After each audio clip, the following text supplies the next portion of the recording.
सूर्यघटा के एमएलए पारस की जानिब से कांकुर गाछी पार्क में 18वां हिलिश माछ उत्सव का आयोजन किया गया। 18वां हिलिश माछ उत्सव का इनॉग्रेशन मेयर कोलकाता फिरहाद हकीम के हाथों हुआ।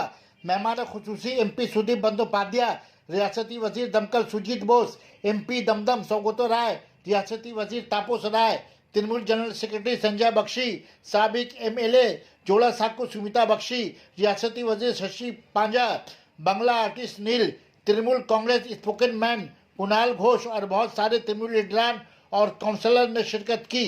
10 किस्म के हिलसा मछली पकवान मेहमानों के सामने पेश किया गया।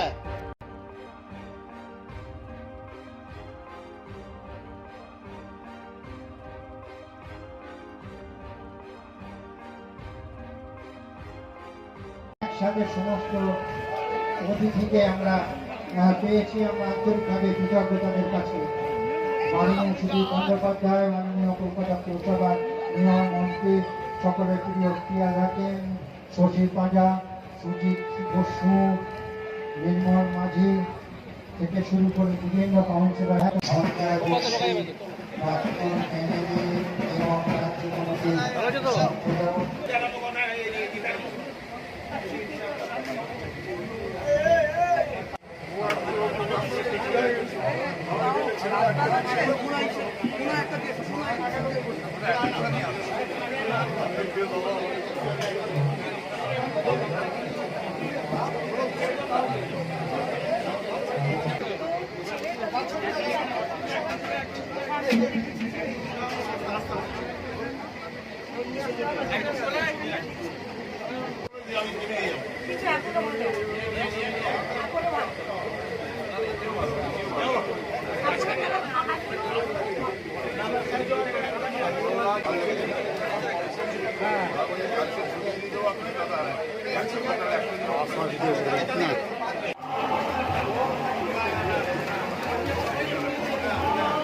এখন অনেক উৎসব হচ্ছে আমাদের বিহারে, যে লিট্টি চৌকা থাকে, সে লিট্টি চৌকা উৎসব হচ্ছে।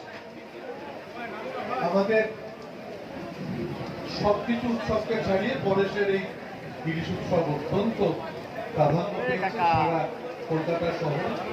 একে দেখে দেখে আমাদেরকে অনুসরণ করে সকলে ভালো থাকুন, উপভোগ করুন এই উৎসবকে। আজকে বক্তৃতা করার দিন নয়, আজকে ইলিশ হবে বলে বৃষ্টিও শুরু হয়েছে। ইলিশ খাওয়ার সাথে সাথে বৃষ্টিও পিছিয়ে থাকে, তাই সে কারণে বলবো সকলে আনন্দ করুন, উপভোগ করুন। পরেশ পাল মানে কিছুটা ব্যতিক্রমী সবকিছু ব্যাপারে, ও কিছুটা ব্যতিক্রমী চরিত্র হিসাবে পরিচিত, এখানেও তাই হয়েছে। এখন কিছু কাজ করেন, আমার একটা নাম কথা বললেই নয়। আমি একবার ওকে বললাম, পরেশ তোমার প্রোগ্রাম আমাকে গান গাইতে আসে, আমি একবার গান শুনবো, কি আমাকে একটা শিল্পী না, তো প্রোগ্রাম করে ডাকলো। তারপর আমি নানা রকম নাম দেওয়া খাদ্য তালিকা থাকবে, যারা ইলিশ ভালোবাসেন তাদের পক্ষে তো খুবই ভালো এই উৎসব। সকলকে প্রাণ ভরা শুভেচ্ছা। পরেশ সদ্য জন্মদিন পালন করেছে, পরেশ 100 বছর বাঁচুক, এটাই চাই। যেটা করে সেটা আবেগ দিয়ে মানুষের মধ্যে থেকে ভালোবেসে। পরেশদা বয়সে আমার থেকে অনেক বেশি, অনেক কিছু শেখার আছে, যে মানুষের সাথে সারা জীবনটা কিভাবে কাটানো যায়, যেটা মমতা বন্দ্যোপাধ্যায় সবসময় চান যে আমাদের ওয়ার্কাররা মানুষের জন্য কাজ করবে, মানুষের হয়ে থাকবে, মানুষের পাশে থাকবে। সেইটার জ্বলন্ত উদাহরণ হল পরেশ। সুদীপদা আশা ভোসলের কথা বলছিল, আমি জীবনের প্রথম অরিজিৎ সিংকে দেখেছি পরেশদার অনুষ্ঠানে, আমি জীবনের প্রথমে শ্রেয়া ঘোষালকে দেখেছি এই অনুষ্ঠানে। আরো এটা সাধারণভাবে আমরা ওখানে অ্যাফোর্ড করতে পারবো না, তাদের এখানে নচিকেতা তো আমাদের ঘরের ছেলে।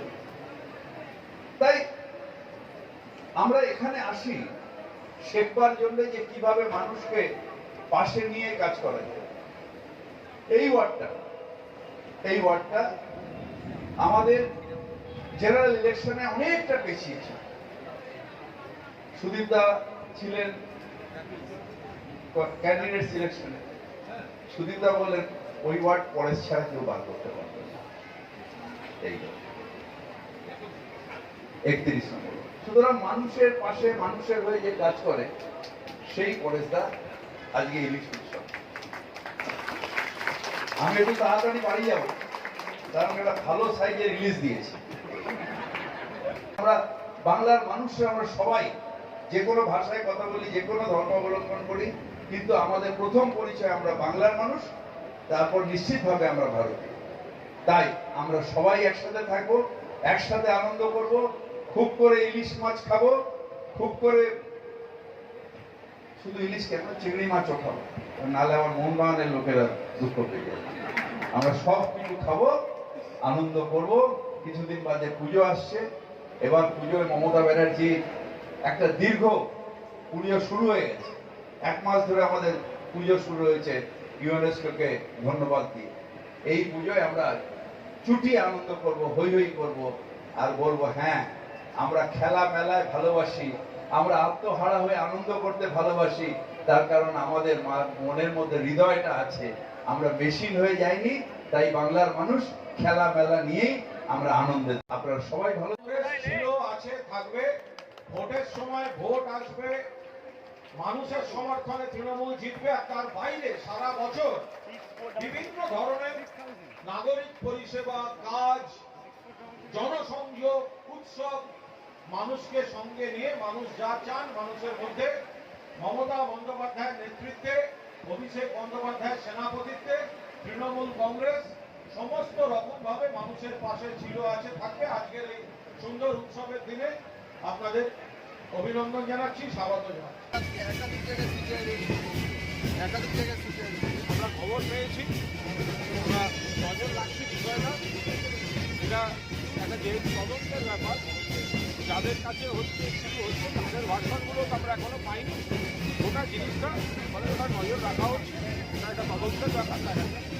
যেখানে শিক্ষক নিয়োগে সবচেয়ে বেশি দুর্নীতি হচ্ছে, সেখানে শিক্ষকদের শিক্ষারত্ন দেওয়া, প্রাসঙ্গিকতা নিয়ে প্রশ্ন করেছে বিরোধীরা। কোন বিরোধীরা? কোনো মানে আছে নাকি? তাহলে দেশে যখন লক্ষ লক্ষ কোটি কোটি টাকা নিয়ে বিজেপির বন্ধুরা বিদেশে পালিয়ে যায়, তো সেই দেশে যখন পুরস্কার দেওয়া হয়, তার আবার তাহলে সেই পুরস্কার ভাবতে হবে। এই বাম জমানায় শিক্ষক দুর্নীতি হয়েছে, অনিয়ম হয়েছে, প্যানেল আটকে গেছে। বিজেপির রাজ্যগুলিতে শিক্ষক চরম অনিয়ম। পশ্চিমবঙ্গে সব ঠিক হচ্ছে, কোথাও কোথাও কিছু ভুল হয়েছে, ভুল সংশোধন হচ্ছে। যে জায়গাটা অন্যায় হয়েছে, আইনের পথে চলছে, তা বলে শিক্ষকদের সম্মান দেওয়া হবে না? এটা কোনো কথা হলো? দায়িত্ব জ্ঞানীর কাজ করবে।